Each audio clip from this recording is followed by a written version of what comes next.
good. We're good. We're live, man. Hey, we're at an earlier time today, so I don't know. I don't know how this affects our weekly scheduling. To be honest, I forgot it was earlier until you just said Really? that. Well, did you not? You probably didn't train today, right? I'm gonna Yep. train after Yeah, this. me too. I'm I'm going going this after this. afternoon. I switched my routine a little bit to where I'm doing Monday, Wednesday, Friday, Saturday. Nice, So nice. it gives me Tuesdays and Thursdays off. I think from a programming standpoint, it makes sense with how my program's set up to have the Monday, Wednesday, Friday. So those gaps. And then the way I have it set up is Friday, Saturday works pretty well. Just going back to back. So it's like an upper lower. So, Yeah. um, I was gonna say the yeah, Monday, Wednesday, Friday, Saturday was my favorite split for powerlifting because I always programmed like heavy deadlifts on Wednesday. So having that day that's what I'm doing off, today. yeah. See, it's like that works so well to give you rest before and after heavy deadlifts because Yep. that's the one exercise where if you're training heavy, I feel like it actually takes something out of you. Yep. Yeah. So last week I started back on more of a powerlifting specific program, like we talked about. I'm basically like, hey, looking at my training, like, hey, in the gym, I'm powerlifting, and outside the gym, I'm throwing in some random shit, and then Hmm. going from there. But yeah, so I have it set up to where Wednesdays are going to be my deadlift day. So we got the rest day before and after. Plus, I don't know. There's something about having the Tuesdays, Thursdays from a work perspective that I like because having the weekends, because I was just doing Monday, Tuesday, rest Wednesday, then Thursday, Friday, then having Saturday and Sunday off. But then from a work perspective, I didn't feel like I really was taking advantage of having the time outside the gym. Because really, man, it's funny when you think about it too, from a work perspective. I know we talked about this a lot, but I get so much more done when I don't have to go to the gym because you have to kind of set your work schedule around the pre-training, the training, and the post-training, and it just takes a huge chunk of time. Yeah, no, this has been my ongoing battle for going on 2 years. If you listen to the podcast, you know, is I keep going back and forth with what time I want to train because now I'm almost back at the mindset where I'm like, maybe I'll just go at like 6 or 7 p.m. Yeah. because it just frees up the entire day. It's So really going late is almost like going early, yeah, right, right. you And I know? think for me, waking up first thing in the morning and just going out the door, I'm just it's not going to be sustainable. It's Yeah. not going to I'm going to at some point miss a day or two during the week and I'm like I'm just not going to get to that schedule cuz I know I'm not going to stick to it. Yep. So, but yeah, it's like you said I've almost thought about going like Tuesday, Thursday, Saturday, Sunday, Yep. but it's just so hard with the weekends if something comes up or there's things you have to do. And that's usually when everyone else isn't working. So it's like Yep. maybe I have to help my family with something or someone needs help moving. So there's always something that's going to come up. So Yeah. it's always a battle to Yeah. I Well, understand. I was gonna say real quick, I understand now you think about when you're younger and people are like, oh, I don't have time to work out. And you're like, you always have time. And it's like, yes, there's always time, but it's figuring out how to make it work with the schedule of everything else. If all you have to worry about, like we talked about, it might have been last week, being in college, it's like all you have to worry about is like going to class, doing your homework and training. It's like that's easy. But then when you have all these other responsibilities, it actually becomes challenging. yeah, it is challenging. I think it's just important. I think if the message here is take the time to schedule your week to make it easy for yourself. Like I think a key that you said was, hey, yeah, maybe it would make perfect sense to go first thing in the morning. But if you're not going to be able to stick to that, then why even do it? Because Right. you might set your day up for that, but then what happens that day you skip it? See, Hmm. for you'd make up the workout because that's just what we are, but something will get messed up. Maybe Right. that's Yeah. Yeah. your work day a little bit or something. Something will get affected. For other people, the workout would probably be skipped. Right. Yeah. And that's because I have the flexibility to be able to shift things around to get the workout in still. Mhm. But for me, what has been happening is I'm always trying to set aside like a block of time to make videos where, Mhm. I set up the camera, stand in front of the camera and go over various topics.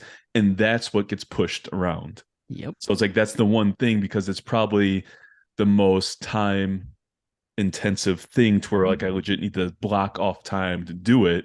So that's the one thing I'm like, oh, I'll just do that tomorrow because then But that's I'll also be the thing that's not urgent, right, so you right, can move it. exactly. There's no like this needs to be done by this time, or like my boss is hounding me for this report. I don't have that, so it's like I can just push that which is not good because then it doesn't get done. But Yeah. like you said, I'll get my workouts done because I training to me, I love doing it. It is kind of part of my job because it's fitness industry. It's like Yep. I feel like I have to maintain a certain fitness level, appearance wise, strength wise, Yeah. even I though mean, I did you can't be the face of a supplement company if you look like shit. right. Well, that's a whole nother topic because the people that do, they just hire people. I was gonna say less, and you can, but you can't be the Yeah. face of it. You can Yeah, own it. You can't be the face of it right. You though. can own it, you just hire people to market it You'd have for to you, hire but someone to be the face of it. I think training schedule as an adult with other responsibilities, I understand now it's not as easy as just being like, oh, you can make time. Yes, you can make time, but like you said, then other things are sacrificed or things get pushed around, and something is going to give somewhere.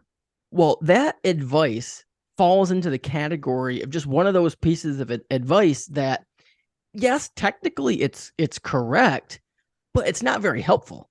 Like saying, Right. "Oh, Yeah. you'll just make time." Well, yeah, okay, I get that, but I mean, come on, I'm busy. Like, how do I do that? And I think Right.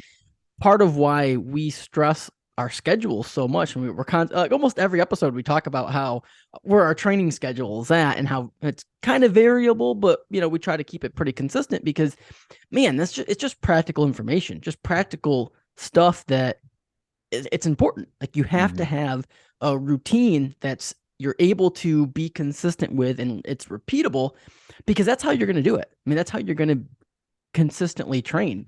If your workout days are all over the place, I mean, it's you can do it. It's like nutrition. Yeah, I mean, you can play the macro math and play Tetris with your calories and be like, oh well, I was over this day, so I'll be under next day, and then move this around, move that. But it's just making it way harder than it needs to be. And I Find think a you time of day to train and a weekly schedule that fits your schedule, like your work and life and responsibilities. And as long as everything fits in smooth and it works, then stick to it. Like, okay, I found the routine. Now, mind you, it's going to be variable because that's another thing we always talk about timing and shit. We move it around because as our life changes, I think you gotta change your schedule. I was even thinking about this the other day. I used to spend way more time in the gym only because I wanted to, not really because I felt like I had to, or if you really pinned me down, I felt like it was what was most optimal. But I used to train 5 6 days a week just because I love it. Used to spend 2 hours a day in the gym. Why? Because I loved it, and it didn't. It was so high up on the priority list that almost anything else would get moved, so I could still do that. But as more things get layered in, you're basically, at least me anyway, has been forced to say, okay, what do I need to spend in the gym? Because what I need, like bare bones, what I need to do is like that's the routine. Everything else, I just don't have time for the extra, And hey, maybe I do lose 5% or maybe 10%, but it's like the 80/20 rule. But in terms of fitness, it's probably more like 90/10 or 95/5. Like you can get the majority of the same results with 4 days a week than you could get with 6 days a week. yeah, yeah, and you made a good point about priority. Like we were saying, for someone who training is high on their list of priorities, they'll make a way to get it done, even if they have to shift other things around. If training isn't a high priority for someone, say they're like, yes, I want to train, I want to go to the gym 4 days a week. It's not really a priority. Training is what's going to get pushed aside. Like they're like, well, that's the thing I'm skipping today. That's the thing I'm going to skip this week because I have to do these other things. And that's why the conversation would shift to, well, I don't have time to train. Now, someone who prioritizes training above all else, and they're in the gym 6 days a week, 2 hours a day, I bet you if you talk to them, it's other things that they're going to say, Hmm. well, I don't have time to do this. I don't have time to do that. And it's like, okay, well, you do. It's just it's not a priority. Well, and you also touched on, like you said, you can do certain things that's going to accomplish 95% of your results. Maybe doing something a little more strict or doing something a little more, maybe give you a few more percentage points. But for most people, those extra percentage points aren't worth the time and sacrifices you have to put in to get that. So, Yeah. like you said, I used to train 6 days a week all the time because I like Yep. doing it. But and I like I said, I used to eat 6 to 7 meals a day because I Yep. thought it was beneficial.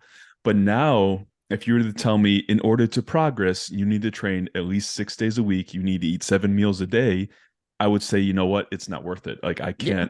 I can't justify that much time and effort with everything else I have going on.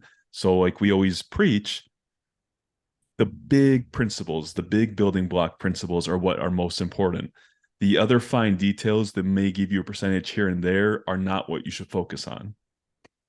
And that's unfortunately sometimes what gets focused on.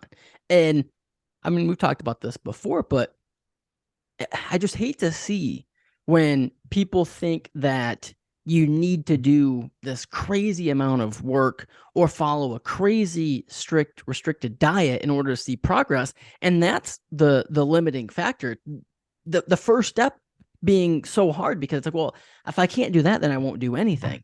And that's just it's a tough spot to be in. Well, and as you're saying that, it made me think about the people that stress on whether they should eat brown or white rice. Yeah. Like that's such an insignificant detail, but that's what people get so hung up on because they think it has to be so specific.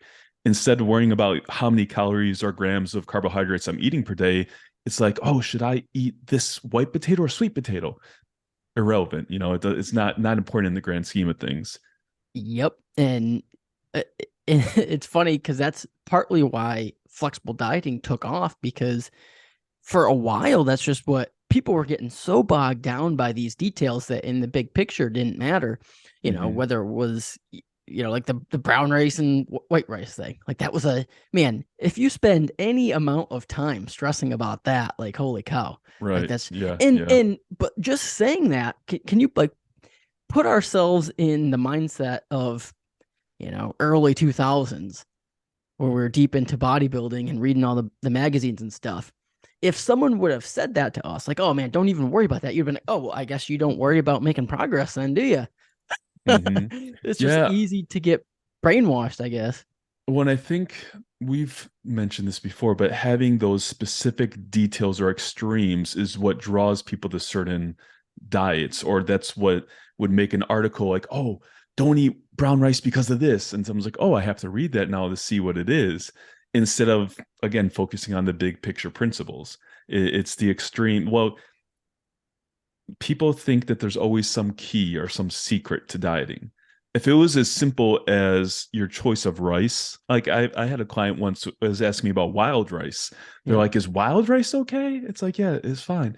But Well, that must be more natural. So it's because it's wild, so but better for you. it's those details because people always push extremes with everything because that's what sells, that's what's marketable. If you just tell someone eat 4 balanced meals per day with, X amount of protein, distribute your carbs and fats evenly as you see fit, again, you can't, I've said before, you can write a nutrition book on one page of paper if you're just Mhm. going on the big picture principles. Yeah. We'll speak kind of, we're kind of beating a dead horse here, but it just hit me. But with rice, because remember initially it was, well, you can't have white rice because of glycemic index, too Hmm. high glycemic index, got to have brown rice.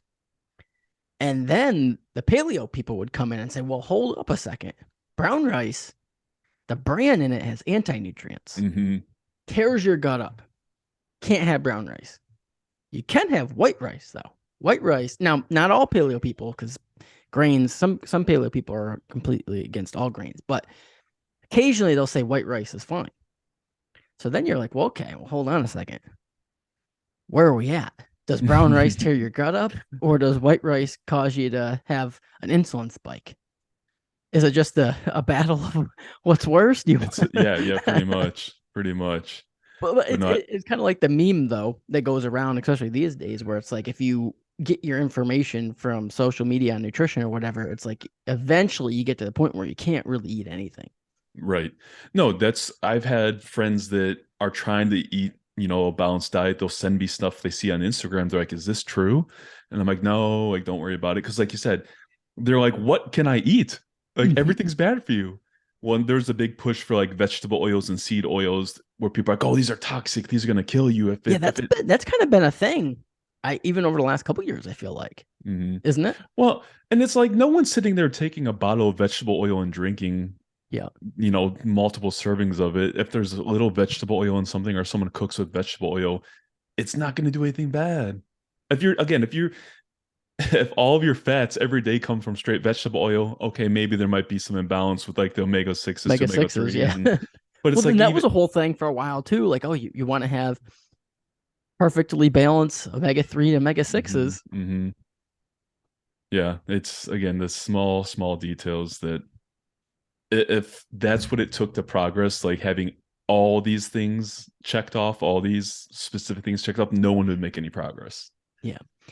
Well, like we've always said, it's easy to sell. And when we say sell, like sometimes we're actually meaning like monetarily sell products based off from these type of claims. But even with social media, it's easier to gain a following, which I mean it's kind of selling yourself, selling the concept around these things too. Like hmm again, those are the type of social media posts that are going to get attention. Those are the concepts that will garner attention. It's like, oh, hey, here's the one thing you need to do. It's easy because it's easy to understand. It's easy to interpret. It's like, oh, it's just this one thing. It's like, hmm oh, you eliminate carbs, or you only eat meat, or you don't eat until 12 o'clock. Like it's black and white. Here's the rule. Here's the secret. It's packaged up nicely. Here you go.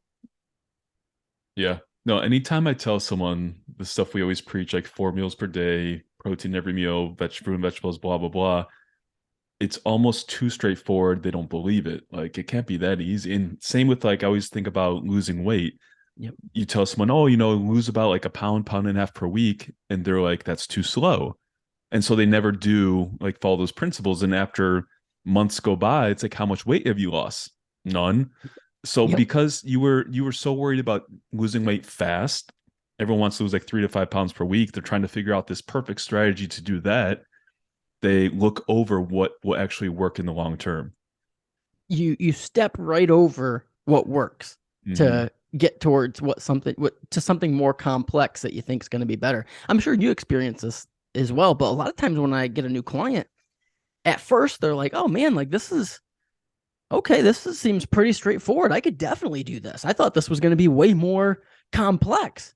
I'm like, "No, I here's your program, here's your nutrition guide, here's the things that we're going to track, here's the things to focus on. Let's just do that." And then after a few hmm weeks, they're like, "Holy cow, this is so easy. This is so Yeah, much yeah, easier than everything I've ever done, and I'm seeing better progress." I'm like, "Well, yep, it's not rocket science. We don't need to make it any harder than it needs to be." right. And I think removing the complexity is what helps people stick to it because again, if it comes down to having to eat a certain specific carb at a certain meal, or else that meal is no good or not on the program, people aren't going to be able to follow that consistently. At some point, they're going to be like, well, I don't have wild organic brown rice that's been prepared a certain way. What am I supposed With to all do? the anti-nutrients taken Yeah, out of so it. it's you remove the complexity, and same with workouts. A lot of times, how you're saying with the clients who come to me, they're like, oh, this isn't as many exercises or sets I'm used to doing. Like, is this enough? And then they do it, and like you said, they're like, oh, I'm making better progress now than I ever have 100%. because you're focusing on the most important stuff and not getting so bogged down in these complex rules that really don't play a part in your progress. Yeah. Well, it's just when you focus on the little things that don't move the needle. And that's not even the issue. The issue is when you focus on that stuff, you end up not focusing on the important stuff. We're hmm not saying those little details. Like if you have everything dialed in and then you want to talk about maybe some little details here and there, that's completely fine. You know what I mean? And that's part of the natural progression of if you really get into this stuff, you're going to get into the nitty gritty eventually. You know what I mean? But the problem is if you jump straight to the deep end without learning how to swim. If you don't have the basics, if you don't know how many grams of protein you're taking per day, then man, let's not worry about even any of the minute nutrition details that you want to talk about. Like how many grams of protein are you taking a day? Because that's what we need to figure out first. How many calories are you consuming? hmm Okay, let's figure those two things out, and then we can talk about nutrition. But until we have those things figured out, I mean, we're really not going to be moving in the right direction. Yeah, no, totally. It's that makes me think about the client who's not following their nutrition and not losing weight. So then they're like, let's decrease macros. And Yep. it's like, whoa, whoa, whoa, whoa. Like you haven't even hit these macros yet. Why do you want to make things harder before you've even accomplished this.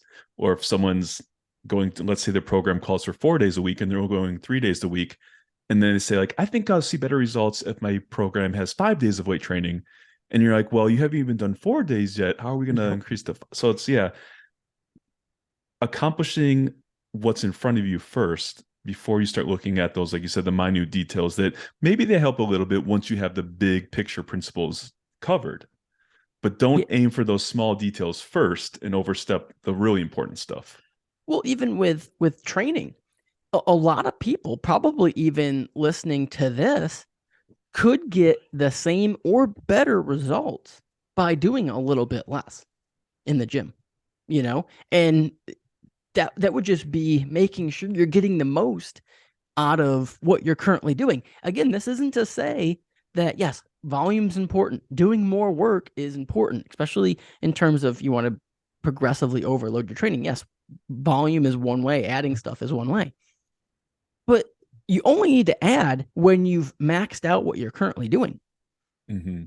Most people can't honestly say that they've maxed out effort, exercise execution, and making sure they're actually recovering from their workouts.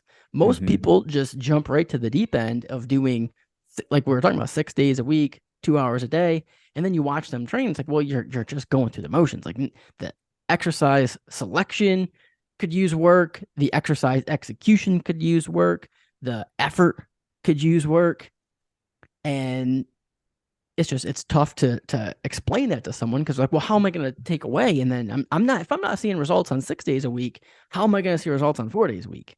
It's a tough sell. Mm-hmm. Yeah, quality over quantity. And as you're saying that, it makes me think about someone who, let's say they're training 4 days a week, but they're not actually focusing on progressive overload and lifting heavier weight over time each week, each month. So if they just go into the gym and do the same weight for the same sets and reps every week, and they're like, oh, I'm not progressing, let me add in more exercises and more workouts. Yep. And as you touched on it, you're better off focusing on improving what you're already doing first. Yep. Well, and the tough part about that is sometimes, so you have that person who's on a 4 day routine, but they're not seeing progress because they're not progressively overloading, they're not pushing themselves hard enough. So they'll say, okay, well, I gotta do more. So they'll add volume. And then when they add volume, they'll actually see a little bit of a response because they weren't progressive overloading before, but they added a little bit more work. So that was a form of progressive overload. So that will work for a little bit. You just added a little bit more crappy stuff, but it was, hey, you did add more. So you got a little bit of a response. So you're like, okay, well, here we go. This is what I was missing. So now you're kind of convinced that, okay, this was the key. I just had to do more. But then eventually you end up in the same spot because all you did is you traded 4 days of poor execution to now you're doing 6 days of poor execution. You Mm-hmm. you traded 10 sets per muscle group per week for 15 sets or 20 sets per muscle group per week, but the same execution. You're going to get eventually. It's that little bump will run out. You do see it in powerlifting, I think, too. Kind of the same idea where you, especially I think as you get older. I think when you're younger, you kind of like jump to, especially if you're really competitive, you want to be really competitive at powerlifting. It's almost a race to, okay, how much volume on squat, bench, and deadlift, how much frequency, like how much actual work can I do and still recover from? And when you're younger, without as many injuries, maybe like we always talked about, you have more time devoted to training, you have less responsibilities. You can do the higher volume, higher frequency squat, bench, deadlift, powerlifting training, and you probably see good results from it. So then you get locked into it. And I'm speaking for myself here a little bit. Like this was me. This is the issue I had. Early 20s, you just put in a shitload of work and it works for you. So you get locked into that and thinking, okay, well, I got results from doing this. So this is what you need to do.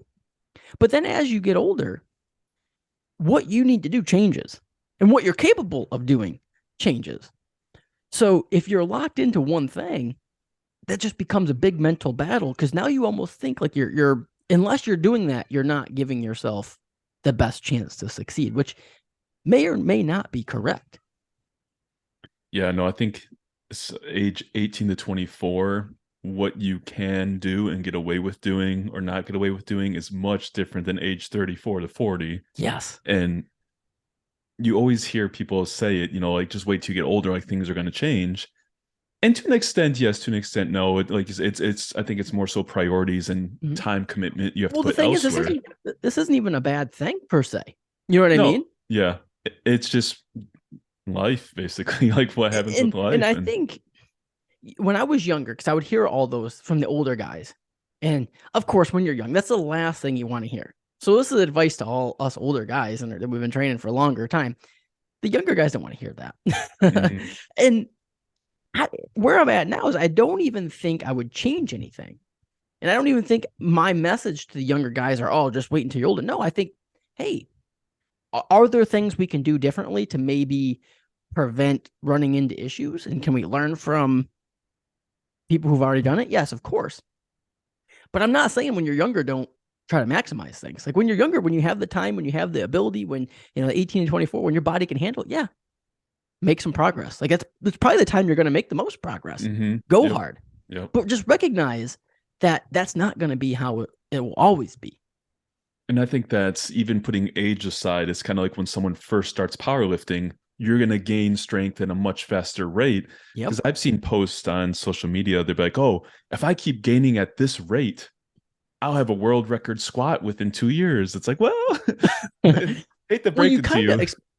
especially when you start out kind of follow our path, where maybe when you first got into lifting, you're more into the aesthetics, building muscle, bodybuilding. And then when you first get into powerlifting and you make that shift to one, probably more specificity. So you're spending more time on the actual lifts you're going to test on, refocus on performance, progressive overload. And two is following a program that has built-in progressions to get stronger. Like you'll see almost newbie gains again hmm in terms of strength. Yeah, no, I did when I first started getting back into powerlifting, my squat and deadlift strength were down compared to where it was at its all-time highest, so that Yeah. probably contributed as well.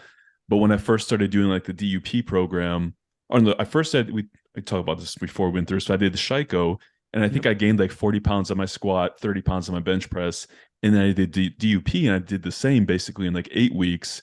But then it slowed like significantly. So like you said, I went from doing a bodybuilding program that didn't have built-in progression, that didn't have, built-in progressive overload, to something specifically programmed to increase my strength on these exercises. Yep. So like I said, if I could gain 40 pounds of my squat every 8 weeks continuously, Run the numbers, man. yeah, yeah, You'd be be squatting multiple like time world 2,000 champ by pounds now. by now. So yeah, like you say, it's definitely once you shift focus or start a new training program, the initial gains are going to be a lot more significant or come a lot quicker than as you continue with it. Yeah, it's just there's partly why we probably love it, but there's so much involved. It's just, it's tough when you're younger too. And this kind of changes the subject a little bit, but when you're younger, it's almost like the Dunning-Kruger effect. When you're young, you get a little bit of knowledge on something. It's just and you don't have to be young, I mean, you can be old. But whenever you get a little bit of knowledge about something, it's very easy to extrapolate that to where you think you have considerably more knowledge about it. Mm-hmm. If you have no knowledge, you recognize that. You're like, okay, I'm a complete novice. I don't know anything. But once you gain, I don't know, like that couple degrees of information, you've read some books, you've trained for a little bit of time, you've followed a bunch of fitness people, you've consumed content on it for maybe a year or two, you know some things. It's very easy to be like, well, I know some things. I know a lot of things. I know this. I've done it. Like, well, I know powerlifting. I know training. I know nutrition. And it's like, oh, well, I mean, you've been involved in this for like 2 years.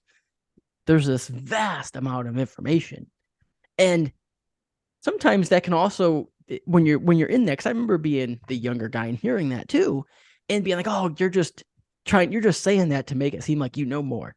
Well, maybe, but I'm just saying there's more out there. And especially with fitness, that there's a lot out there and it gets repackaged so much that you may think it's like this new thing, but really, no, it's not new. It's the same thing that's been around, and you're going to run into the same problems doing that other people have, that it was just called something different. It's not really new. No, and as you're saying that, it made me think about like the people that stick with fitness long term and make it a lifestyle. So some of the stuff we were talking about at the beginning and just changes for life, it's kind of like what do I need to do to be able to keep doing this throughout my entire life? And I think that's where a lot of people, you see, especially in powerlifting, you'll see people so into powerlifting and compete so many times for 1 to 2 years and then just stop completely because they get burned out because what they're doing isn't sustainable long term. So I think that's where some of the stuff we talk about is we try to tell you what you can do to sustain it over years, decades, your entire life, so you don't get burned out, because it, Yes. it is very easy to feel like you're putting in so much work and just spinning your wheels and not seeing results, or you get injured really bad because you're doing too much, because like you said, you're trying to accomplish 5 years worth of progress in 3 months because you're so excited about it, which isn't bad, but it's kind of, again, focusing on what's important and what you actually can sustain versus what might work for a week, 2 weeks, a month, and then cause you to fall off the wagon. Yeah, man, that's a great point because it I think when people get their, I don't know, identity, I guess, caught up on one aspect of fitness. And that could be bodybuilding, it could be powerlifting, I'm sure it could be CrossFit, it could be endurance. Your identity is so caught up in that. So where you're not really looking at fitness as this collective lifelong pursuit of fitness, which is, I think, kind of how we look at it, how we've even transitioned through different things where it was, training for sports or training for bodybuilding, training for powerlifting. But through it all, it's like, hey, we're gonna be training for our life, whether we're powerlifting, bodybuilding, whatever we're doing. We're going to be training for the long term because our identity is really, and this is, probably what we've striven for, driven for. And I don't think I've always had that, is I'm into fitness. Like, it's just what I do. Right. Now, within that, I've had periods where I've been more into bodybuilding or powerlifting. But where people run into trouble is, for example, like they're all in on powerlifting, like the example you said, and they're trying to get 5 years worth of progress in like 3 months, or really whatever, just you're into powerlifting, and then you get injured. Or something happens, or you think you run the numbers and you think, oh, you should be competing at a national level within 2 years, and then you're not. So what happens then? You get hurt where your expectations are not met. That person is most likely, I mean, they're probably going to stop powerlifting. Now, we've even talked about that. I'd love to get the numbers. We should actually probably look into this. But the average, sure, if you even look at like open powerlifting, they probably have the capabilities of figuring this out. But like, what's the average lifespan of a competitor powerlifter? if Probably a if couple I, years. if I was to guess, just based on what I've seen at the local level, I would say 2 years. Yeah, I'd say probably two to Like, 3 years. So I the just think about question is, so what does that person do after? mhm. Right. Do they keep lifting with a different goal, or they just abandon it completely and pursue something else? Mhm. That See, that that'd be that could be an observational study here. Yeah, it's definitely observational based on what you see of people. I was just thinking, having attended a lot of meets, training clients, or setting up a table for a PR breaker and passing out samples and just seeing different groups. I remember, especially pre and post COVID, going to meets and then going to a meet post COVID, and I went expecting to know a lot of people because I had friends who competed. I knew a lot of people that competed, and this was a big stay meet. And I went and I was like, I don't know anyone. I don't even know this group of competitors.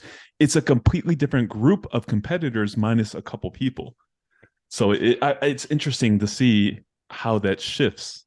And I think, like we're saying, it's easy to be excited in the beginning when things are going well, progress is coming easier. But then what happens when, like we said, life starts becoming challenging? You have other priorities. You have to fit things in. Maybe you get a new job schedule, you have a kid, whatever it may be. Can you still implement your program to make progress? And can you be flexible in certain ways to continue going? We see this in business too. I mean, how many people have we seen in the fitness space come and go throughout the years? I mean, I wonder, even when I've seen, people come and go, it's like, well, what did they do after? Not even just for work, but did they completely fall off? Are they not involved in fitness anymore? Mm-hmm. It's interesting. Yeah, I've seen that with personal trainers, and I think personal trainers, those that train in person, it's very hard to maintain like a full client booking to where you're training multiple clients a day to where you can actually make enough money to sustain that as a job. So I think a lot of people, same with everything, when you start off, you're super excited. Maybe you have a few clients, but then it gets hard. It's like, well, how do I keep my clients? How do I get new clients? How do I make this a sustainable job? And oftentimes, if it doesn't work, they abandon fitness completely. Yep. Oh, absolutely. You see that a lot. I mean, it's a tough job. It's Yeah. just easy to, and this kind of can lead into a different discussion here, but I think what happens is you just get burned out, Yeah. you know? Yeah. And I think part of this conversation of, okay, so fitness, this kind of ties in with the podcast we did. Was it, was it last week that we talked about like training for, on autopilot? Yep. So it's kind of a compliment to that episode last week where, so how do we avoid burnout? You know, because that's something that I think derails a lot of people before they even get to the point where their training or nutrition can be on autopilot. They burn themselves out and they lose interest. Yeah. I think I've thought about this over the years, and I've said this to people over the years. The one main reason why I've never taken an extended break from lifting is because I always tell myself, like, I know after all this time off and I see what I could accomplish in that time, I would just be mad at myself for missing out on all that opportunity because I know I would come back at some point. So it's like, Mm-hmm. why stop? Because you'd just be so much farther from your goals at that point. So much more work would have to be done. So it's like, I'd rather just stay consistent with things. But I was also thinking the way I talk now about what needs to be done is much different than the younger Derek who Yeah. was in the bodybuilding. Yep. And like, it's like, no, it has to be this. Yep. Oh, me Like too. there's no 100%. flexibility. So I think that just comes from time and experience going through various stages of your life, trying various training programs, various diets. You learn that it doesn't have to be so complex and so draining, so that's what can help prevent burnout is understanding that your program should work with you and your life should not have to revolve around that program. Yeah. I mean, a thing I say to clients all the time is, we want fitness to enhance our life, make it better, not take away from it. Mm-hmm. And that goes from a time perspective and really just from a life perspective. Like fitness should make your life better. You should feel better, should move better, should look better, be able to perform throughout the day better, whether that's at work, whether that's playing with your kids. You should have a body that's capable of doing whatever you want. Now, in the extremes, that isn't always the case. And mind you, this is not saying that you should avoid the extremes because again, if you want to accomplish anything great in sports or really in life, but in sports and especially fitness based sports, powerlifting, bodybuilding, or CrossFit, or whatever, you're going to have to go to the extremes, most likely. At Mm-hmm. least you're going to have to touch, have to flirt with the extremes, you know?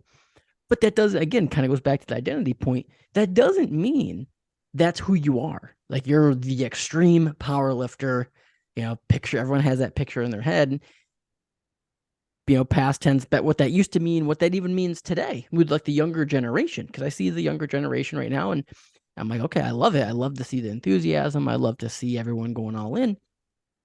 Nothing wrong with that. But that's not who you always have to be. Right. And the extreme aspect of bodybuilding is what made me stop competing is I decided I did not want my life to have to revolve around food to the point where Friday, Saturday, Sunday comes, my friends want to go out to eat. I want to go out to eat with my girlfriend, whatever it may be, and I can't do it. Like, and there's a difference. Like if you're trying to lose weight, you're like, okay, I can make good food choices, like calorie conscious choices. But when you're dieting down to bodybuilding low body fat percentages, there is no room for error. So it's like you're like, I can't eat anything because I'm not sure. I need to be so exact and so specific that I'm just not going to eat anything here.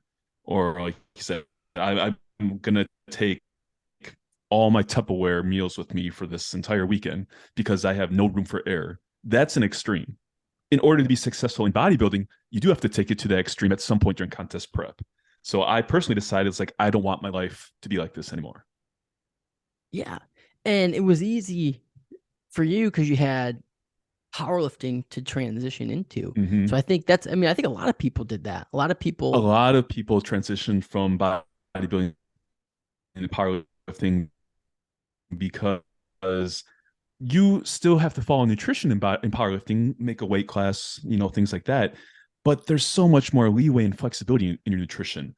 And even with bodybuilding outside of body weight, you're like, oh, if I eat this, I'm gonna hold water. I can't look bloated on stage. I can't look bloated at this point. In powerlifting, you're like, oh, it doesn't really matter, yeah, you sometimes know? bloat's good. Yeah, you're like sometimes like, oh, I want to eat a bit extra big meal. Uh-huh. So yeah, it's powerlifting took all the good things about training and removed the extreme dieting necessary to compete in the sport. Yeah. Have you ever had a period of time where you actually thought about stopping lifting? I would say there's probably times it might have even been during I don't remember if it was during powerlifting or bodybuilding if I woke up and something was hurting really bad and I'm like, why am I doing this? Yeah. Like why am I even doing this? you know? Like this there's definitely been times where I've thought about dialing things back with training is probably during bodybuilding. In bodybuilding prep, there would be many times during a singular prep, you're like, why am I Yeah. doing this? Yeah. I don't know if I've ever thought about stopping lifting completely, but there's definitely times where I thought about like, is this worth it? Like, and more so just with like injuries or pain or things like that. Not if the act of lifting is worth it, but is lifting to that extreme or that extent to where like there were times like I couldn't sleep at night because my shoulder was hurting really bad and you couldn't get in a comfortable position, or you wake up and your lower back is really sore, and you're like, is this worth it? Do I Yeah. really want to do this? But I don't think I ever had a time where like, I'm done with lifting completely. Yeah. I'm in the same, but I don't think I feel pretty confident in saying I don't think I've ever even had the thought of stopping like working out. But I have had the thought in certain points, similar to you, where, just nagging like a lower back or, little injuries here or there that actually influenced my life where I'm like, damn, like it's, it's tough to do things I want to do with my lower back hurting or, my Hmm. shoulder hurting, my knee hurting. So there's been times where I'm like, man, maybe just lifting super heavy all the time isn't quite as rewarding or worth the trade-offs. But at no point during that was like, you know what, I'm stopping lifting, Hmm.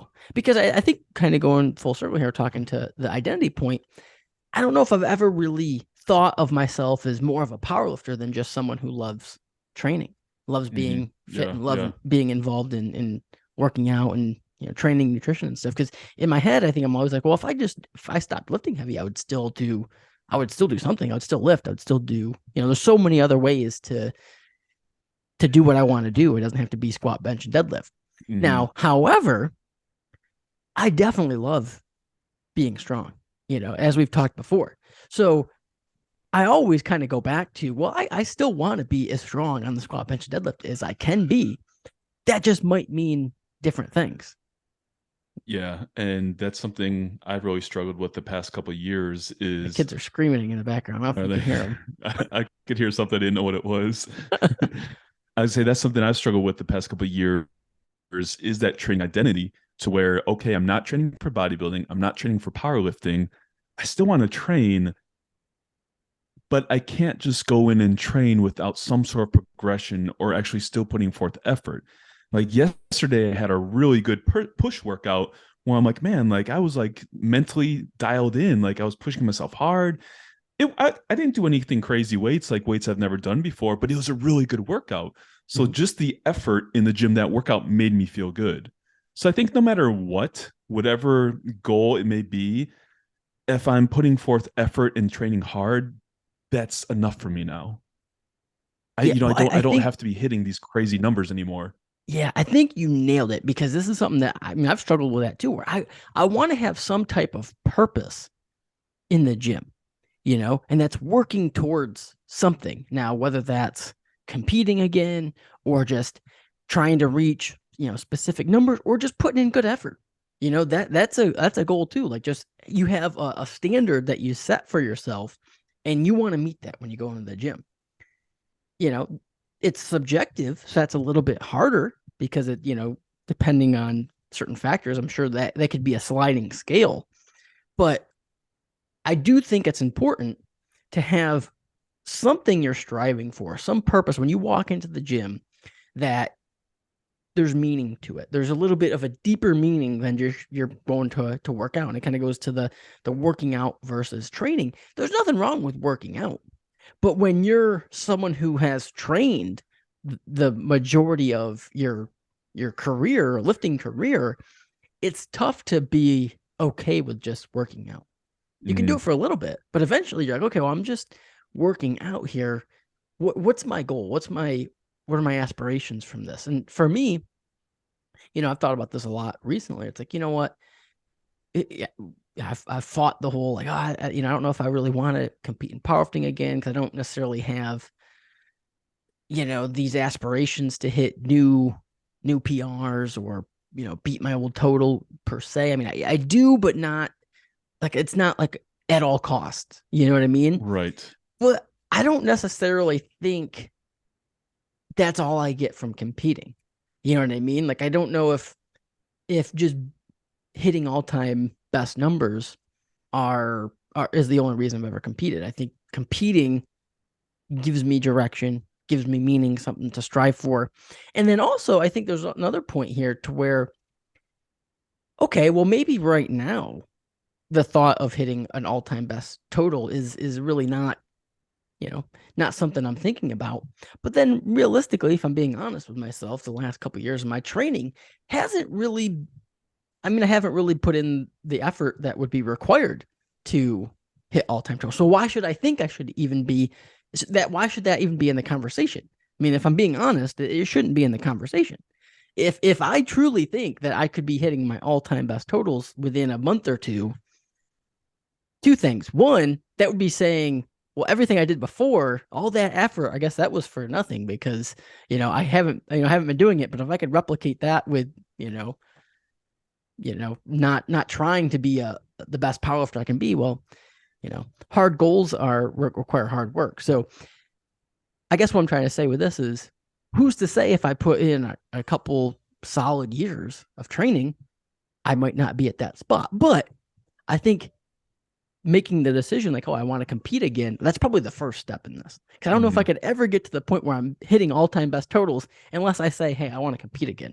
Because as long as I'm saying I don't want to compete, then yes, the answer will be I'll never be as strong. I'll never right. be that strong Right. again. No, in order for you to hit all-time PRs, you'd have to be training with intent to do so. You couldn't, Yes, it's not just going to happen by accident. You're like, oh, like 100%. That's the answer. training's been really good. Like, why did my bench is blowing up now? Or my Yeah. squat's blowing up? It's like you have to train with intent. But whatever the goal might be, I think that's what you and I both strive for. It's training for intent and purpose in the gym more so than just going in and going through the motions. Because I told the story on the podcast before. I want to say it was like 3 to 6 months where I was just doing bent over rows with 185 for like 3 to 5 sets of eight.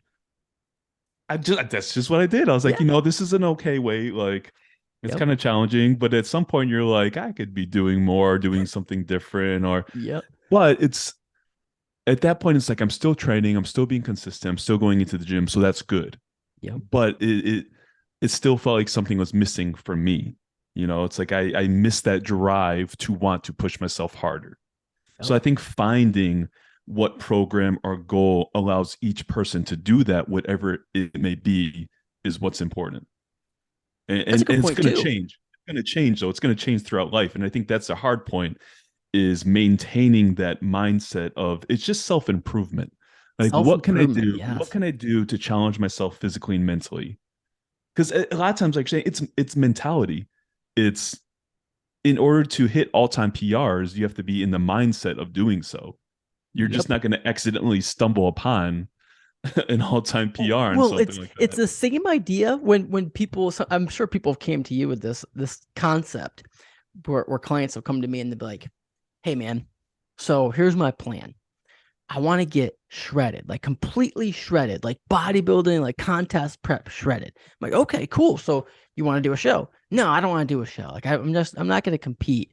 It's just, I want to look like I could compete. I'm like, okay, well, it's possible. Okay. It's possible to do that. It's also not really probable. Like it's that's a very difficult task to get to because like you said, like man, in a contest prep, you're gonna have a bunch of things that come up where it's just, man, what's the point in doing this? Just to look good at the beach, like man, Right. and there's two problems with that. One, it's probably not a strong enough why to actually go through with it, and then two, eventually you're gonna realize like why, like what you don't need to. Like you will look great at the beach way before you get completely shredded. I think we build that up like, oh man, I want to look like I could be on stage at any point.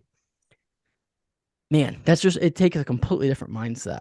Well, and I would always tell people being bodybuilding shredded looks way more fun than it is. Yeah. Because you don't feel like doing anything at that point. When you're shredded and dieted down to that point, you're not like, oh, I can't wait to go to the beach and show off. Yep. You're like, I don't even want to do anything. I just want to eat and be lazy. Because Yep. your body's telling you to eat and be lazy, You're not like, oh, I want to go do all this great stuff now. But just a quick point on bodybuilding prep too, like you said, to get to a certain level of leanness is relatively easy. But I always tell people like for contest prep, like from the 12-week out point or 8-week out point, your life has to revolve around what you eat and training and cardio. So to get to that point, like you said, you're not going to have the willpower to get to that point unless you're doing a show. It's not a sustainable lifestyle outside of competing in bodybuilding. It's not something you'd want to do. Yeah. And that's I not don't to even know what discourage were we someone. talking about? Why did I bring that up? I don't know. You said you're going to get shredded for the Oh, I summer. said I was getting shredded. Yeah. I'm gonna get You are shredded, pretty like, shredded. just So, but to look like I can compete, but I'm not. but no, I'm joking saying you're shredded. You are shredded, but this kind of goes back to what we were saying about just like being consistent with all the big picture stuff and making it a lifestyle and just finding your purpose for doing things. Like what do you actually want to do? What's the main driving factor? Because it all starts with wanting to look better, wanting to be healthy, wanting to be strong. So I think when certain things happen or extremes start happening to where it starts taking away from that satisfaction of life, Yep. when you can't enjoy eating at all, when you're afraid to eat certain foods, that's when it becomes a problem. Yep. Well, being excited, I think that we kind of transitioned to talking about that a little bit. Man, I think that's maybe something that's not talked about enough is finding ways to still be excited about training, because it's easy to just fall into the trap and kind of like we talked about working out and training, but even just when you're just kind of going through the motions, just kind of doing the same old stuff over and over and over again without a clear why or clear purpose that you're training for, without that intent. Man, like you have to find things that keep you excited to keep going. And maybe that's trying new things, new programs even. So that's basically what I've been doing. Like I said, I kind of lost my intent for training. So I've been trying different things, different exercises, pushing the sled, doing ring pull-ups and dips, just trying different things to, spice things up. And I do want to say, like, going through the motions is better than not training at all. Oh, absolutely. So it's like if you're in that boat to where you're like, I'm not really feeling training, just but keep you're showing up. That is so much more important than not doing anything. Keep showing up. Like if you are in that spot, that's the best advice we could give you. Like if you're in a spot where you're just like, man, I'm just going through the motion, keep showing up. Don't quit and then try to have to fight your way back. Like just right. Keep showing up, and then keep showing up, but recognize, hey, I'm not feeling my training right now. You will have to make a change, but keep showing up in the meantime. Yep. It's like kind of going with nutrition too. If you're in a spot where you feel like your nutrition's not very consistent and you're like, man, I keep, having trouble on the weekends or whatever, don't just say screw it and be like, well, I'm just going to eat whatever. No, keep trying during the week. Even if you're messing up, keep trying, because even if you have a couple days of solid nutrition, that's easier to go from a couple days to, 90% all the time than it is to go from 0 to, 90%. Yeah. And nutrition is so much harder than training because training is realistically 1 to 2 hours a day, a couple days a Yep. week. Nutrition is every day. Like so many things revolve around food, Yep. parties, work functions, meetings, everything's food and drinks and things like that. So it's definitely much harder to make nutrition a lifestyle. And like you said, it's easy to get to that point like, oh, I've already had a cheat meal for breakfast or whatever you want to call it. I might as well just make this whole weekend, eat whatever I want. Yep. You're much better off eating sensibly and getting back to a nutrition plan or again, those big picture principles we always talk about than just being like, screw it, I'll pick things back up on Monday. Yep. The screw it mentality is just that's tough. It's tough to come back from, Yeah. It's I nothing that you think haven't heard before, but it's just, the idea that because you had one little slip up that you might as well go off the deep end is like, I mean, there's so many analogies like, oh, you have a flat tire, so now you just slash the other three, whatever. It's yeah. just, you have one little slip up, it's nothing. Like really in the grand scheme of things, it's nothing. Just get back on track. And I think an important thing for people to realize is like everyone struggles, even people that fitness is Yep. their lifestyle. They've been doing it for years. Like it's not Yep. always going to be easy. Yeah. Well, I think maybe that thinking back of our episode last week, like maybe because I thought about this afterwards, I'm like, maybe we made it seem like where we are is Yeah, yeah. is is easy. You know what I mean? Or easy for us. Hmm. Maybe we made that mistake. And it's not that it's easy. It's just that the habits are so ingrained that for us to do something different, it would be a choice. Like our default is pretty dialed in. So Hmm. if us going through, I guess this is a better way to put it, us going through the motions with our nutrition is pretty dialed in, So, but that doesn't mean it's still not a challenge. Like stuff Hmm. still comes up, Yeah, yeah. You still have to prepare. You We still have to still make have the we still have food. And issues with chocolate chips. I mean, come hmm on. listen, that's going to You be a put some lifelong chocolate chips in battle. front of us and we're gonna have problems. Like That it's just that's our diet. The 90% on point is that number is gonna drop a little bit because you hmm got chocolate chips. Speaking of which, I actually made chocolate chip cookies this week. that's so Kids, good. oh man, the kids they love I gotta tell the story. So Ashlyn has this thing where she will man, it's a good thing she hasn't listened to this podcast. Oh, where she'll go to a bookstore or a store or whatever, and then they're like, "Hey, you can get these magazines for free or whatever." But then it's like in the fine print, you get like 3 of the magazines for free, but then you sign up for it. So then after the 3 magazines, then you get charged. I don't know how many times this has happened where we get the free magazines and then next thing you know, we're getting charged like $20 a month or whatever for some bullshit magazine, whatever.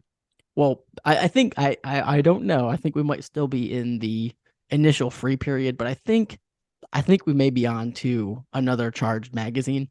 But this one was like all recipe or something. Came in the other day. And I'm like even making jokes about it. I'm like, oh, I better read this because I'll be paying for it. So I'm gonna read it. So I was like flipping through the stuff, and then towards the end there was like I can't remember what the section the article was, but it was something about like they polled all their readers, and these are like the best recipes that like everyone's favorite recipes voted, and one of them was the chocolate chip recipe. So I'm like, hey, if I'm paying $20 for this, I'm gonna at least make one recipe in here. Here's a chocolate chip cookie recipe. Let me give it a shot. So I made them, and they were pretty good. I wasn't like overly impressed with how they turned out, but the kids, man, like they are eating, they're eating the shit out of them. They're eating those cookies with intent. Oh my god, they have a lot of intent. But you know what?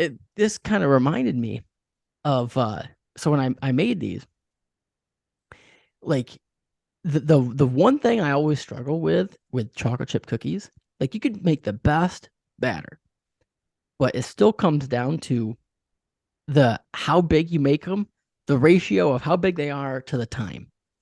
Like, because I tried a couple different things. That was the other thing. I was like, with each batch, I was like playing with it a little bit. So the first one I made them bigger because I generally like them a little bit bigger because it allows the middle to be chewier. I was like, a little too big because then to get them done, the outside gets a little too crispy. Then I was like, okay, I'm gonna do a little bit less time for small, and I'm like, they're too small. So I think it was a little user error. Like I don't think I dialed in the ratio of size to time, but it was a mid recipe. Not worth the $20 I'm paying for this subscription, but No, that's it, I always try to relate things back to training and programming, but like you're saying, it's like you have this recipe, which should be like the training program. yep. But if you don't actually implement it, you just cook it however long you want to cook it. You don't pay attention. Yep. Like it might not get done Well, correctly. that's the thing. That might be the best chocolate chip cookie recipe known to mankind. My execution Hmm. was the level of my normal execution when I make chocolate chip cookies, which is, Hmm. some would say, my kids would say above average. Some would say probably below average. So, Well, no, um, it's I was it's just like you, thinking I about can give you the like, best. I can give you the best training program in the world, but if your execution's average, you're probably going to get average results. well, no, I was just thinking about like if you would liken yourself to like a professional cookie baker, Uh-huh. they're gonna be a lot more specific with everything. Mhm. They're like gonna go to extremes, measure everything perfectly, everything's, Yep. so it's like all things. It's like if you want to make a good cookie, you're gonna have to put forth some effort and intent. You All got you right. got So to set that timer. You got to set that timer for the perfect time. I know. Well, how do you know though? You got to it's experiment, I guess. Try different I was cookies. trying. I don't know. Well, because so what was some people are probably saying right now, well, why don't you just follow the recipe?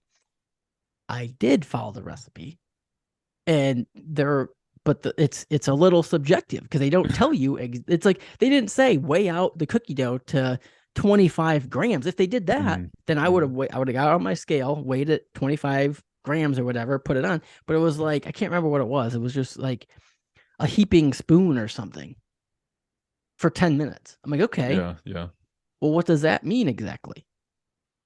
Because I mean, that's like measuring peanut butter. If I gave you a meal plan, Derek, and I'm gonna say I said a heaping tablespoon of peanut butter, well, what does that mean to you? Yeah, you said one spoonful of peanut butter. I'm Yeah, like, well, I got a big spoon, so yeah, exactly. A spoon. If I say, Derek, okay, you can have a twice a day, you can have a spoon of peanut butter, a heaping spoon of peanut butter. How many grams of peanut butter is that?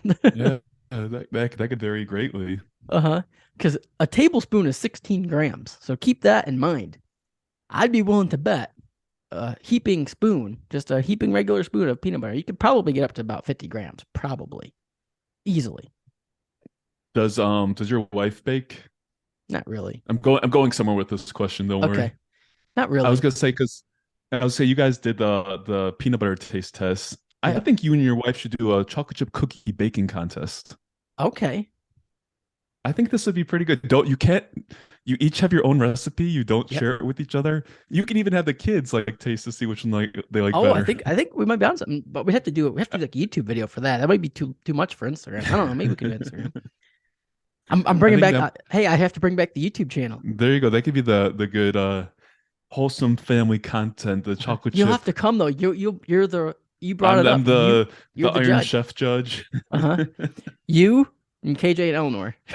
Yep, we gotta judge those cookies. Yeah, and I guess Lucy too. But I didn't include Lucy initially because she would favor her mom. I just know that she It's would. got to be a blind, It will. like I know. double Have to be blind, double placebo. blind. Yeah. So placebo controlled. You can have one store-bought cookie. Yes. Got to have placebo control. So you See, got to this have is a toll house in there. yeah. See, this is a scientific study now. Uh huh. Yeah. Too All funny. right. Well, report back on the details. Yes, I eagerly await the cookie contest. Cookie contest. All right. Well, part of me thinks like I don't know. I feel like I would probably get the win, but I don't know. I don't know, man. Your wife has all those magazines. She I might know have she she actually might read have a those. secret recipe in one of those that you don't Well, know about. all right. Here's the thing, though, and now I'm thinking about this. I do think she would follow the recipe better than I do, because Mm-hmm. generally when I get a recipe, I mean I follow the recipe, but I sometimes I Take a may little liberty take a to little liberties with some measurements. mm, Just, I don't know. Like, and usually here, when it comes to a taste test, sometimes when it's like 2 cups of butter, I'm like, what do we really need 2 cups of butter? I mean, come on. I think a cup and a half of butter is plenty. I think that's the difference with baking and cooking with macros in mind Yep. versus taste.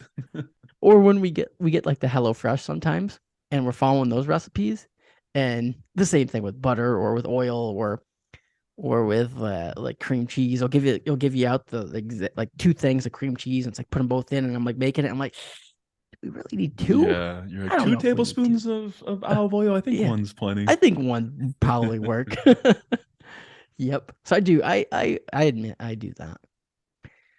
So we got talking about this because we're saying that we still do struggle, but there's always. I mean, nutrition's tough, man. Like, and I think what helps us now is that we recognize it, and it's not like we're striving for 100% accuracy. You know what I mean? When you're only striving for 90% and you hit 90%, you're like, I did it. Like, it's accomplished. I did as well as I set out to do. Now, if you're someone who's striving for 100% accuracy and hit 90, well, you're going to feel like you didn't do that great of a job.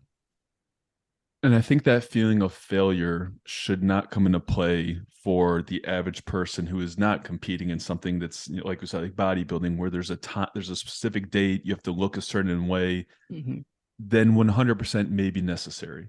Yep. Same with like a professional athlete in any sport, 100% may be necessary.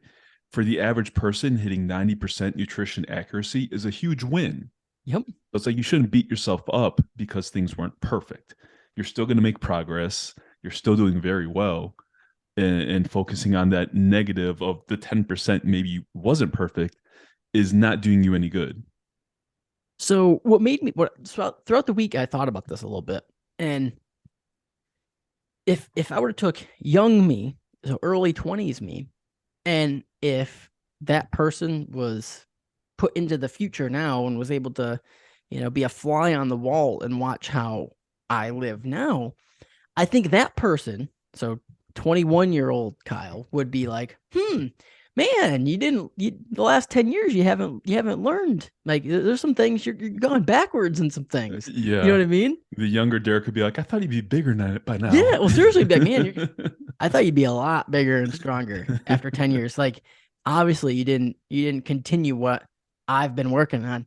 Um, you know, but then I also think that person would be like, I don't know though. After like a full day or two, would be like, I don't know. He looks just as good or maybe even a little bit better.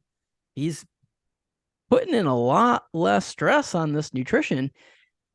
His training isn't quite as much as I was doing, but I don't know. He's still like, if I compare myself to like 21, I'm still like stronger than I was at 21. You know, Mm-hmm. my lifting looks a lot better. So it would initially it would be like, well, man, I don't know. He needs to be a lot stricter than he's being to see the type of results. But then I think if that person stuck around for a little bit longer, would realize, I don't know. It seems to be working. When you touched on a good point, it's the removal of stress. Because when I was younger in bodybuilding, if I had to be gone for 6 to 8 hours during a day, I'd be so stressed about if I have my meals with me, are the meals the correct type of foods, the correct quantities? And now let's say I'm going to be gone. I'm like, I'll just go Chipotle, like at some point and get some food or get something out. It's like, I'm not going to stress about it. So it's the removal of the stress, but then also the guilt of not doing something perfectly, like we talked about. If I was supposed to follow a certain plan and I didn't follow it, I feel so guilty. Like, oh, I did so bad. I could have done better. So removing stress and guilt just allows your life to be better. So I think that's like to the point it gets, like we touched on a little bit earlier, the point when your nutrition and training program starts to take away from the quality of your life. That's bad. That's not good. So I actually experienced this like firsthand recently. So when we went to DC last weekend, it was only the second time I've ever been to DC. The first time I was 19 and I went for a fitness conference. So I was 19 years old. went for, I can't remember what the conference was, what the organization was, but it was a weekend long conference. And you could pick, and I remember you could pick and choose what different seminars you wanted to see. It was basically you do like 3 different seminars each day or whatever. I packed food for the entire weekend, a huge Mhm. cooler I brought with me. I remember I went with one of my buddies and he was like, man, why you pack? And he was really into fitness too. He's like, why? He was older. He was like probably in his 30s. And at the time. And he's like, oh, why are you packing all that food? He's like, but he kind of knew I would. He's like, oh, I know that's you. You know what I mean? Like you're just in like a good way. Like he's like, I guess that's why you're you. You know what I mean? You're that dedicated. And I just remember I packed and it was so stressful. Like I remember the days leading up to it was super stressful. I'm like, oh, I gotta make sure I have all the food. I had to go to the store, get all the food. I had to cook it all up, put it in Tupperware, make sure I had ice and everything. And then I get to the thing, and I was so busy that I didn't end up even eating most of it. You know what I mean? And it hit me last weekend because I never even thought about doing that. It's like, of course I'm not gonna Mhm. pack food. Mhm. Like, You're like, I'll why am I make it gonna pack work. food? Like I'll I'll make it just work make when it I get work. there. Like it was zero stress. Like I did not stress. Like the lead up to it was, I didn't even think about it. Like I'll just make it work. You know, Mhm. where 19-year-old me, I stressed so hard about getting all the food up, and then I couldn't even do it because I was busy, and it's like I wasn't gonna take the Tupperwares to me to the conferences thing. You know, the actual one of them I do remember I did was a kettlebell one. Cause I'm like, oh, I want to learn about kettlebells, dude. It was like an hour and a half kettlebells. I guess it was like a certification of some type, but it was like a workout. I was like, I didn't expect this. It was a good workout though, but Mhm. I just remember thinking like I didn't bring anything with me, and then ended up just going out to eat anyway. But Yeah, yeah. No, and as you're talking, I was thinking like even now eating 4 meals per day usually, let's say I'm out of town or doing yeah, something and I only eat 3 meals per day. I'm like, oh well, it is what it is. I got less yeah. protein. But the younger me would be like, oh, I'm catabolic, like I'm burning Oh, muscle and by then not we're getting. stressed all about Yeah, it. I would stress. I would have legit been like, I'm catabolic, like I'm burning muscle by not getting enough protein in.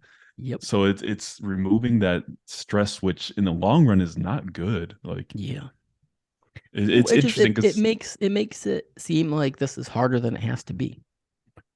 yeah, and it's interesting because I don't think I've really thought about my mindset when I was that young for a while to this extent, like legit the stress Hmm. that I'd be under or the worry. And even so much is, let's say I'm supposed to eat every 3 hours and it's been 4 hours, even that. I'm like, oh man, Yep. it's been too long. I need to eat. Like I need to eat. Yeah. And it's like And it's you nice. convince yourself that you Hmm. do.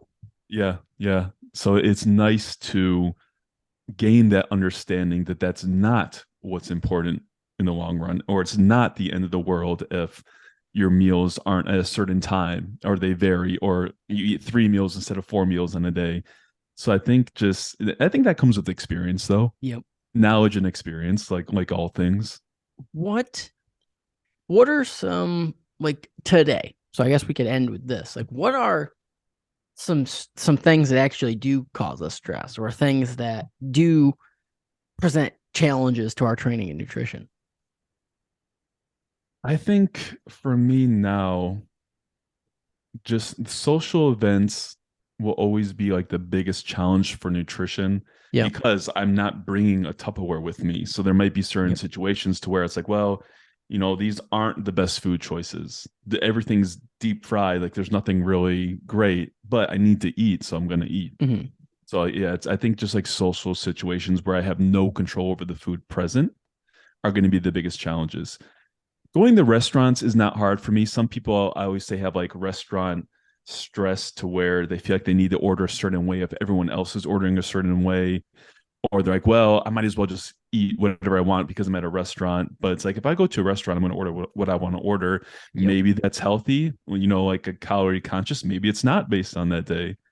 So I think that the real challenge for me is probably cooking food so I have it ready in advance, because when you're eating off Tupperware, that's a necessity. Yep. That's so now because I have more flexibility, maybe I don't always have things prepared in advance when I should.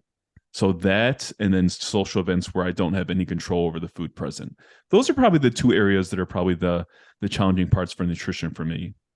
Yeah, I actually what I was going you hit on what I was going to say is usually like when I'm traveling and out and about and going to restaurants, like normally I can make pretty good decisions. Like almost like we've joked about before. Aside from the Paula Deen restaurant, like I could pretty much order something and still feel like I'm on the path, so to speak. You know what I mean? Where Mm-hmm. it's not like, oh, I went to a restaurant and the only thing I could possibly get was deep fried Oreos. Like that was it.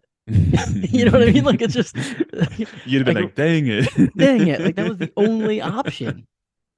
How Hmm. I guess that's what happens when you go eat at restaurants. Hmm. But no, I never feel like that. It's like I always get something that's relatively dialed in. The biggest issue probably comes from the just not being prepared.